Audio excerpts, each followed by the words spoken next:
जय हिंद जवानों, कैसे हो आप सभी। दोस्तों आज हम करने वाले हैं एसएससी जीडी 2021 के लिए हिंदी का प्रैक्टिस सेट। और आपको पता है कि प्रैक्टिस सेट करना बहुत ही इंपॉर्टेंट है, स्पेशली हिंदी के लिए। ठीक है, इससे बहुत सारी चीजें आपको सीखने के लिए मिलती हैं।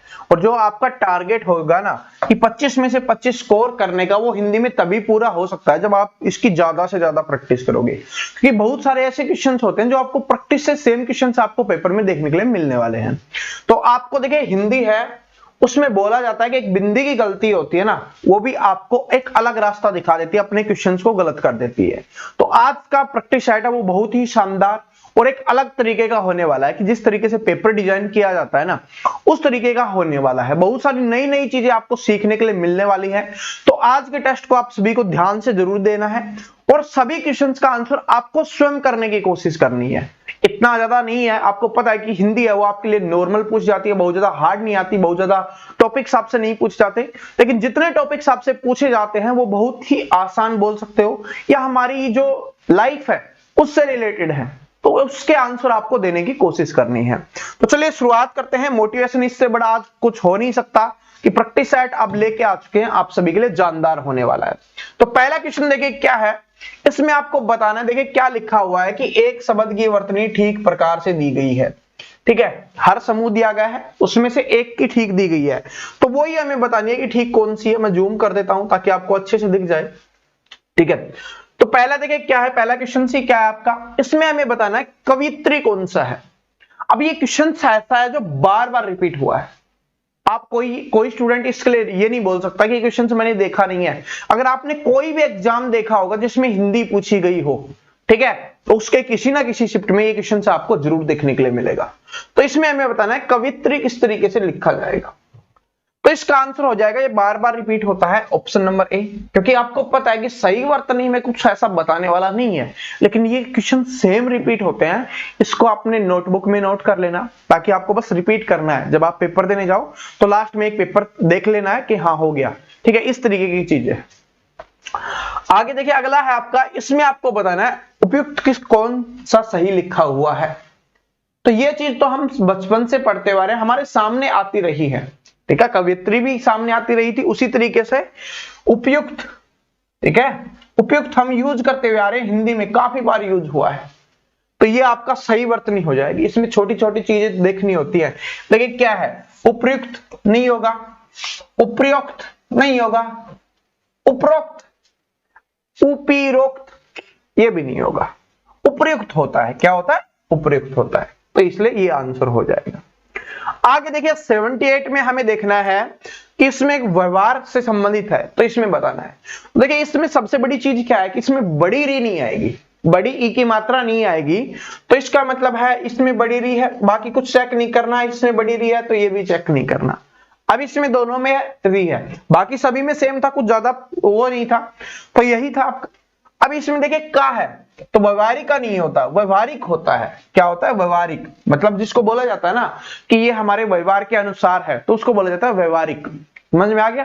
तो ये आपका आंसर हो जाएगा क्या, ऑप्शन नंबर सी, व्यवहारिक। आगे देखिए अगला क्वेश्चन है, ये भी सेम, अगर आपने कोई भी पेपर देखा होगा तो उसमें आपने जरूर देखा होगा इसको भी। ठीक है, सबसे ज्यादा बार रिपीट हुआ है।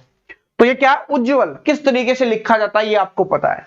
ये नहीं होगा, ये नहीं होगा, ये नहीं होगा, क्योंकि पहले जो आता है, तो ये आपका आंसर हो जाएगा उज्ज्वल। ठीक है, क्या हो जाएगा, उज्ज्वल हो जाएगा। आगे देखिए ये आपको बताना है, इसमें स्टूडेंट सबसे ज्यादा कंफ्यूज होते हैं, और ये भी ऐसा क्वेश्चन है। देखिए 5 में से 3 ऐसे हैं जो सबसे ज्यादा बार रिपीट होते हैं, बाकी ये 2 भी बार बार रिपीट होते हैं। इसलिए मैं सारे इंपॉर्टेंट ही आपको यहां पर करवा रहा हूं। देखिए इसमें हमें बताना है विद्यालय किस तरीके से लिखा जाएगा। सबसे पहले इसको देखते हैं, क्या ये हो सकता है, नहीं होगा। क्या ये हो सकता है, ये भी नहीं होगा। अब इन दोनों में कंफ्यूजन हो रहा होगा स्टूडेंट को, तो ये आपका नहीं होगा, ये आपका आंसर हो जाएगा ऑप्शन नंबर बी।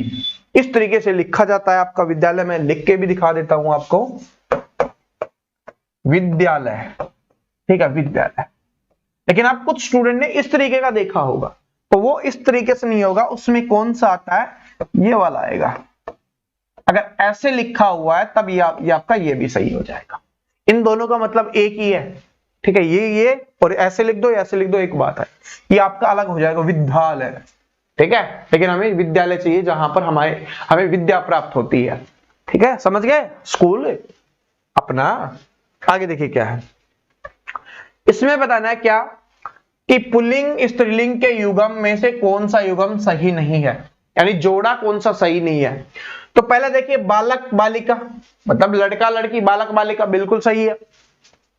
गूंगा गूंगी, ये भी बिल्कुल सही है, क्योंकि गूंगा लड़के को बोला जाता है जो, ठीक है, मूक होता है उसको, और जो लड़की होती है उसको गूंगी बोल देते हैं। ठीक है, इसके बाद क्या, नर नारी, नर नारी होता है लड़का लड़की, ठीक है, या मतलब आदमी पुरुष, सॉरी आदमी औरत, तो क्या हो गया, नर नारी हो गया। तो इसका मतलब ये 3 सही हो गए, तो चौथा सही हो या ना हो इससे कोई फर्क नहीं पड़ता, मतलब डायरेक्ट ही गलत है, हो ही नहीं सकता ना, क्योंकि 4 में 1 तो गलत है ये बोला गया है, तो चौथा तो गलत है। जब 3 सही है हमारे तो चौथा गलत है, तो ये आपका आंसर हो जाएगा। आगे देखिए कौन सा शब्द है सदैव एक वचन के रूप में प्रयोग होता है, मतलब हम जिसको लिखेंगे वो हमेशा एक वचन ही रहेगा, एक वचन भी सेम रहता है और बहुवचन भी सेम रहता है, ये हमें बताना है।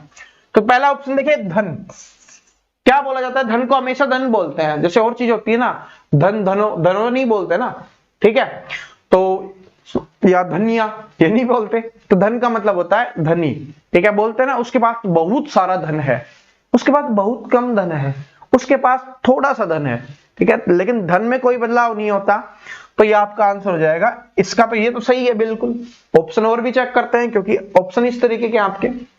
आगे सोना, ठीक है, सोना, तो ये सोना है वो बिल्कुल सेम रहता है, मतलब यहां पर गोल्ड की बात हो रही है, ऐसा नहीं सो जाओ आप, ठीक है, पढ़ना है, सोने की बात हो रही गोल्ड, तो गोल्ड कितना भी हो, 10 ग्राम सोना, 50 ग्राम सोना, 100 ग्राम सोना, 1 किलो सोना, 1000 किलो सोना, अखबार में भी आपने यही पढ़ा होगा, सोना पकड़ा गया, बहुत ट्रक भरा, सोने से भरा हुआ ट्रक पकड़ा गया, सोना, ठीक है, तो ये आपका हो जाएगा सोना।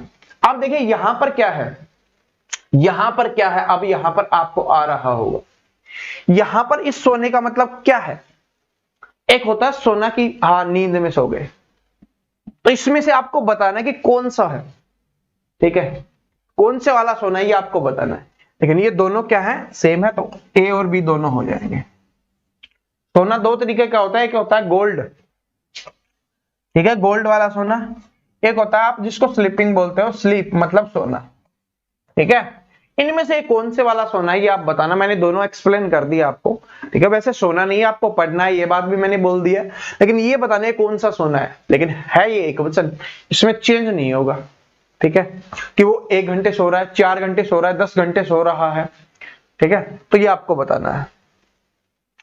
आगे देखिए क्या है कि संज्ञा के किस रूप से किसी को पुकारने का बोध होता है उसको क्या कहते हैं, तो उसको क्या बोला जाता है, उसको बोला जाता है संबोधन, क्योंकि किसी को पुकारना मतलब उसको संबोधन करना, ठीक है, उसके बारे में संबोधन करना, पुकारना का मतलब होता है संबोधन, ठीक है, किसी के बारे में बात करना, उसको बोलना, तो होता है संबोधन करना, तो ऑप्शन नंबर सी आपका यहाँ पर आंसर हो जाएगा।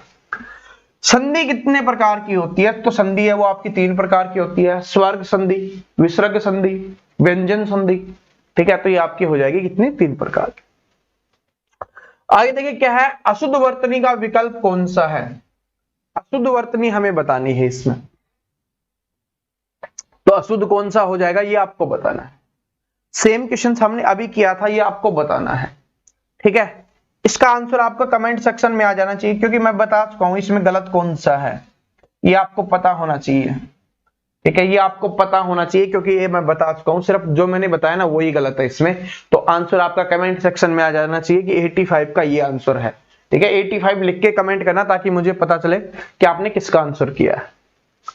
आगे देखिए क्या है कि दिए गए काले शब्दों में पर्यायवाची बोल दो या समानार्थक शब्द हमें बताना है, तो देखिए क्या है बिखेर देती वसुंधरा मोती सबके सोने पर, ठीक है, क्या है बिखेर देती वसुंधरा मोती सबके सोने पर, तो वसुंधरा का पर्यायवाची हमें बताना है, समानार्थक शब्द क्या होगा, तो वसुंधरा का मतलब क्या होता है, इसका मतलब होता है धरती, मतलब पृथ्वी, तो ऑप्शन नंबर सी आपका यहां पर आंसर हो जाएगा, है बिखेर देती वसुंधरा मोती सबके सोने पर, ठीक है, तो इसका मतलब क्या हो जाएगा, पृथ्वी, ठीक है, यहां पर ये लिख सकते हैं, है बिखेर देती पृथ्वी मोती सबके सोने पर, तो ऑप्शन नंबर सी आपका यहां पर आंसर हो जाएगा। आगे देखिए क्या है, गंगा गंगोत्री से निकलती है, तो गंगा का बताना है हमें, क्या होगा? गंगा गंगोत्री से निकलती है।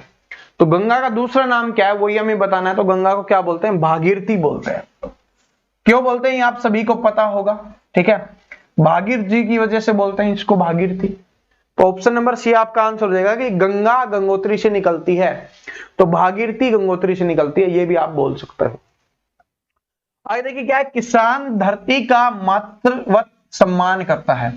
तो किसान होता है ना, वो धरती का मातृवत सम्मान करता है। आपने देखा होगा अब तो किसान की हालत बहुत खराब होती जा रही है, ठीक है। सरकार भी इस पे काम नहीं करती, लेकिन आपको एक बात आपने मूवीज में देखा होगा, चलो छोड़ते हैं पर लाइफ को छोड़ते हैं, मूवीज में भी देखा होगा कि जो रियल किसान होता है ना, वो अपनी जमीन को अपनी माता मानता है और वो उसको कभी दूसरे को नहीं देता, ठीक है। आपने देखा होगा ये चीज। तो वही चीज है कि किसान धरती का मातृत्व सम्मान करता है, मतलब माता की तरह उसका सम्मान करता है। तो धरती का बताना है कि क्या होगा। तो अभी मैंने आपको बताया था धरती का मतलब, ठीक है, क्या था? वसुधा या वसुंधरा जिसको बोल सकते हो, ठीक है। तो वसुधा यहां पर आंसर हो जाएगा इसका, क्या हो जाएगा? Option number D. पिछले में हमने किया था ना, क्या था? वसुंधरा। तो वही है वसुंधरा वसुधा, ठीक है। आगे चलते हैं। अब क्या है? नदी जीवन भी देती है और विनाश भी देती है। तो इसमें नदी का बताना है, पर्यायवाची क्या होगा, समानार्थक शब्द क्या होगा, ये हमें बताना है कि नदी जीवन भी देती है और विनाश भी कर सकती है। आपने देखा होगा अब काफी जगह पे बाढ़ आ रही है तो वहां पर विनाश कर रही है, लेकिन जहां पर फसल उग जाती है नदी की वजह से, ठीक है, पेड़ पौधे हरे हो जाते हैं, तो वहां पर क्या जीवन हो जाता है। तो दोनों काम करती है नदी। तो नदी का पर्यायवाची क्या होगा ये हमें बताना है। तो नदी का पर्यायवाची हो जाएगा आपका ऑप्शन नंबर बी, उसको बोला जाता है क्या? सरिता, ठीक है। नदी को क्या बोलते हैं? सरिता बोलते हैं। गर्मी में वायु तेज गति से चलती है। तो वायु का हमें बताना है क्या होगा, पर्यायवाची या समानार्थक शब्द बताना है। गर्मी में वायु तेज गति से चलती है, तो वायु का क्या होगा?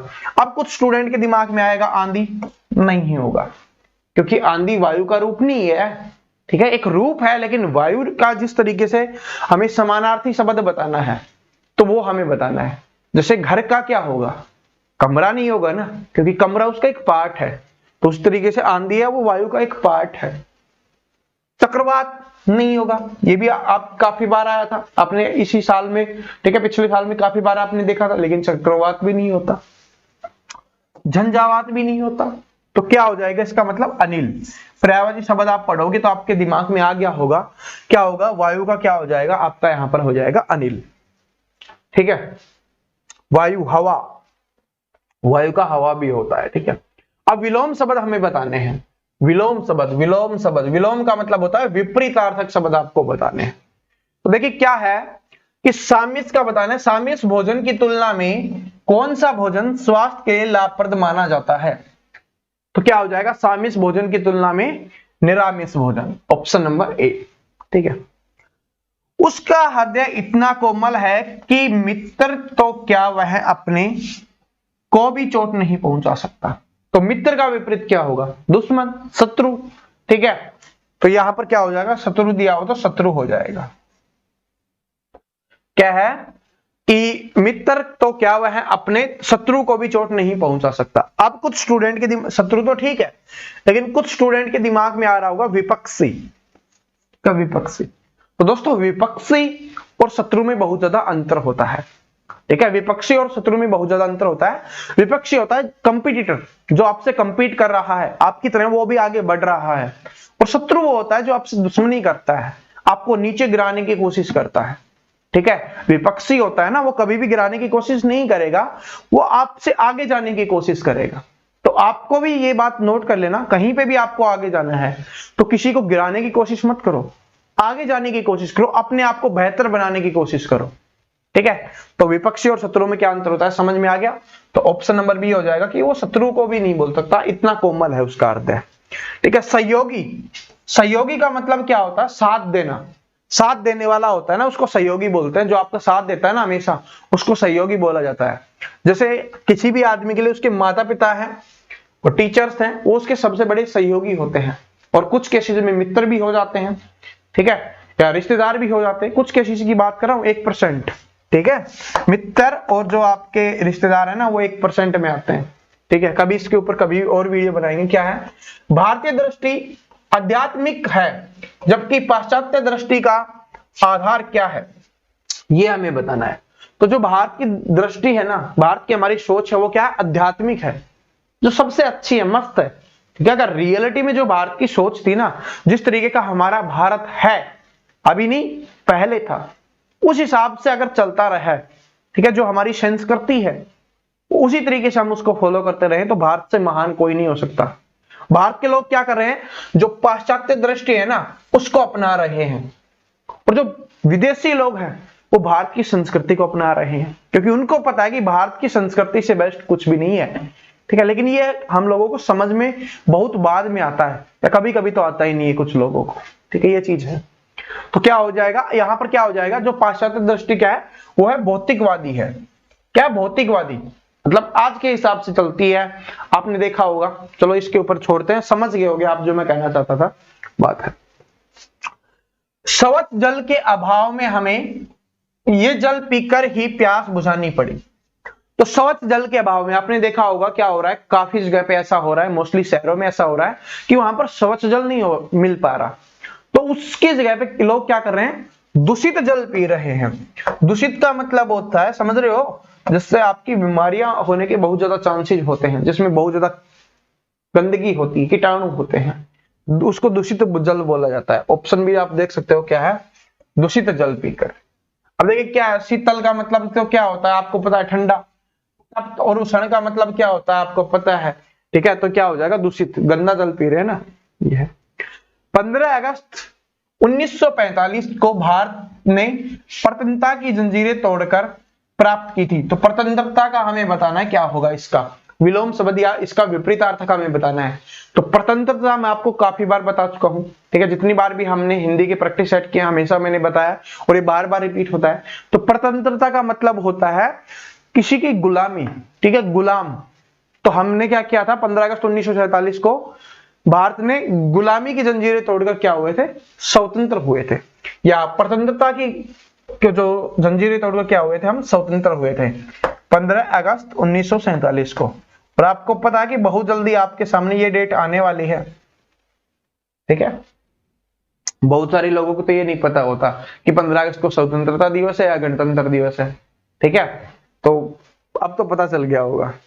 पराधीनता, ये भी बार बार रिपीट होता है इसलिए बता देता हूं। पराधीनता का मतलब भी होता है स्वतंत्रता, स्वाधीनता का मतलब होता है स्वतंत्रता। ठीक है, पराधीनता का मतलब, स्वतंत्रता का मतलब, सभी का मतलब क्या होता है, गुलामी। ठीक है, किसी के अधीन काम करना। ठीक है, पराधीन का मतलब होता है किसी के अधीन काम करना। आगे है मुहावरे और लोकोक्तियां हमें बतानी है। आटे दाल का भाव मालूम होना का मतलब क्या है। तो आटे दाल का भाव मालूम होने का मतलब होता है, जिसको आटे दाल का भाव मालूम पड़ गया ना, मतलब उसको समाज का ज्ञान होने लग गया है। तो इसका मतलब हो जाएगा क्या, संसार का व्यवहारिक ज्ञान होना। क्या हो जाएगा, संसार का व्यवहारिक ज्ञान होना। अब कुछ स्टूडेंट खाने पीने की वस्तुओं का मूल्य ज्ञात होना, ये बात नहीं है। आटे दाल का भाव मतलब होने का मतलब ये नहीं है कि आटे दाल का भाव पता चल गया मतलब खाने पीने की चीजों का पता चल गया, नहीं। उसका मतलब होता है संसार का ज्ञान हो जाना, संसार का व्यवहारिक ज्ञान होना। तो ऑप्शन नंबर बी यहां पर आंसर हो जाएगा। आगे देखिए क्या है, लकीर का फकीर होना। लकीर का फकीर होने का मतलब क्या होता है। लकीर का फकीर होने का मतलब होता है कि एक जो प्रथा बनी हुई है, जो लकीर खींची हुई है, उस लकीर के ऊपर चलना। जैसे हमारे समाज में बहुत सारी ऐसी चीजें हैं जो फिक्स हैं, तो आज भी हम उनको मान के चलते हैं। ठीक है, लेकिन वो चीजें है भी नहीं, लेकिन जो पुरानी प्रथा बनी हुई है उस हिसाब से हम उसके पीछे चलते जा रहे हैं, चलते जा रहे हैं। तो वही चीज है, क्या हो जाएगा, पुरानी प्रथा पर चलना। तो लकीर का फकीर होने का मतलब होता है पुरानी प्रथा पर चलना। ठीक है, अभी कुछ स्टूडेंट के दिमाग में आएगा, सर अभी तो आपने बोला था कि हमारा जो पुरानी चीजें हैं वो हमारी सबसे बेस्ट हैं। ठीक है, आपको पता कि हर चीज में एक कमी होती है। ठीक है, हर चीज में एक कमी होती है, और उस कमी को समय के अनुसार बदलना चाहिए। क्योंकि एक एग्जाम्पल हमेशा मेरे सामने आता है नोकिया का। नोकिया आपको पता सबसे बेस्ट चल रहा था, लेकिन उसने अपने आप को समय के अनुसार नहीं बदला, तो क्या हो गया आप जानते हो, मार्केट में उसका नाम भी खत्म हो गया। आगे देखिए क्या है, घी के दिए जलाना। तो घी के दिए जलाने का मुहावरे या लोकोक्तियां का मतलब क्या हो जाएगा, तो इसका मतलब हो जाएगा खुशी मनाना। क्या हो जाएगा, घी के दिए जलाने का मतलब होता है खुशी मनाना। और घी के दिए जलाना सबसे ज्यादा याद कैसे आता है, क्योंकि किसकी याद में किसके लिए जलाए गए थे सबसे पहले, तो जब श्री राम जी है वो वनवास काटकर जब पहुंचे थे अयोध्या, तो उनके आगमन पर, ठीक है, जब वो अयोध्या आ रहे थे तो उनके स्वागत के लिए बोल सकते हो घी के दिए जलाए गए थे। तभी से हम दिवाली मनाते हैं और सबसे ज्यादा घी के दिए दिवाली के दिन ही जलाए जाते हैं। ठीक है, तो क्या हो जाएगा, क्यों, खुशी मनाने के लिए। तो उस समय क्या था कि खुशी मनाने के लिए घी के दिए जलाए गए थे कि श्री राम जी हैं वो अयोध्या लौट रहे हैं, तो ये इस वजह से। आगे देखिए क्या है, सिर चढ़ाना। सिर चढ़ाना मुहावरे का अर्थ है। तो बोला जाता है ना किसी को ज्यादा सिर पे नहीं चढ़ाना चाहिए, मतलब क्या है, किसी को आजादी ज्यादा नहीं देनी चाहिए, मतलब बहुत आजादी देना।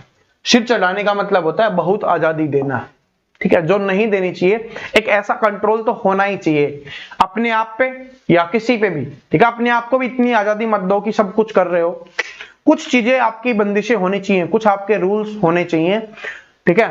तो ये आ जाएगा, सिर चढ़ाने का मतलब होता है बहुत आजादी देना। आगे आपका आम के आम और गुठलियों के दाम। तो आम के आम और गुठलियों के दाम मतलब आम मिला आपको, आम तो आपने खा लिया, उसके बाद गुठली है उसके भी आपको दाम मिल रहे हैं, तो मतलब क्या है, लाभ ही लाभ हो रहा है, आपको फायदा ही फायदा हो रहा है। तो क्या है यहां पर हो जाएगा, जिसमें सब लाभ ही लाभ हो, ठीक है। आम के आम गुठलियों के दाम का मतलब होता है जिसमें सब लाभ हो, ठीक है। तो दोस्तों यहाँ पर आपका जो प्रैक्टिस सेट है समाप्त होता है। आशा करता हूँ सभी को पसंद आया होगा, ठीक है। बाकी क्लासेस भी आपकी आ रही होंगी, एक दिन से क्लास नहीं आई कल, तो उसके लिए माफी चाहूंगा। आज उस चीज को हम कवर जरूर कर लेंगे, ठीक है। वीडियो पसंद आया तो लाइक कर देना, अपने दोस्तों के साथ शेयर कर देना। चैनल पे नए हो तो चैनल को सब्सक्राइब करके बेल आइकन को जरूर प्रेस कर लेना, ताकि आने वाली सभी वीडियोज की अपडेट आपको रेगुलर मिलते रहे। थैंक यू सो मच, सभी को बेस्ट ऑफ लक।